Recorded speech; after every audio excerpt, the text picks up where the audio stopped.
त्वं साक्षादात्मासि नित्यम् ऋणं वच्मि सत्यं वच्मि अवत्वं माम् अववक्तारम् अवश्रोतारम् अवदातारम् अवधातारम् अवानूचानम् अवशिष्यम् अवपश्चात्तात् अवपुरस्तात् अवोत्तरात्तात् अवदक्षिणात्तात् अवचोर्ध्वात्तात् अवाधरात्तात् सर्वतो मां पाहि पाहि समन्तात्।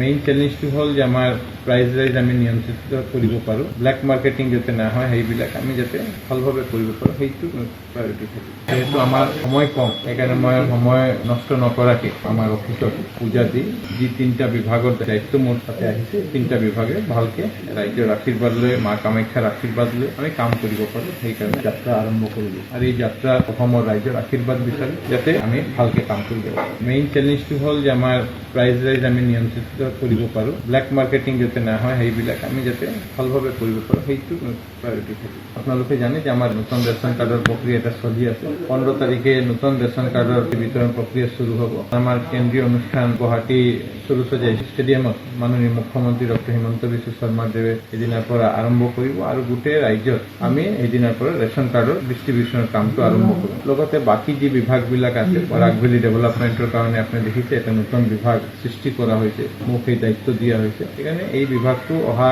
এসপ্তাহৰ ভিতৰতে প্ৰিলিমিনাৰী ইনফ্ৰাষ্ট্ৰাকচাৰ ৰেডি হ'ব। তাৰপিছতে আমি এইটো কাম যি আছে কামবিলাক আৰম্ভ কৰিম। যি 3টা বিভাগ আছে, 3টা বিভাগে ভালকৈ কাম কৰিম, সেইকাৰণে পূজা দি দায়িত্ব গ্ৰহণ কৰিছোঁ। সময় কম আছে আমাৰ, আৰু মুখ্যমন্ত্ৰী যি স্পীডত গৈ আছে সেই স্পীডত আমাক লগ লাগি যাব লাগিব। আৰু লগতে আমাৰ ৰেচন কাৰ্ডৰ যি কাম আছে সেইটো যাতে আমি গোটেই 126খন সমষ্টিতে যাতে আমি সোনকালে বিতৰণ কৰিব। ৰেচন কাৰ্ডৰ প্ৰক্ৰিয়া আগতে আৰম্ভ হৈছে, কৰ্তনৰ কাম আগতে শেষ হৈছে। এতিয়া বহুত ৰাইজ আছে যাৰ পাছে ৰেচন কাৰ্ড নাছিলে, তেওঁলোকক ৰেচন কাৰ্ড দিয়ে, আৰু লগত পৰিয়ালৰ 5জন আছে, 3জনৰ নাম ৰেচন কাৰ্ডতে আছে, হয়তো 2জনৰ নাম ৰেচন কাৰ্ডে নাই। সেই অন্তৰ্ভুক্ত কাম যিটো আছে সেই অন্তৰ্ভুক্ত কামটো চলি আছে।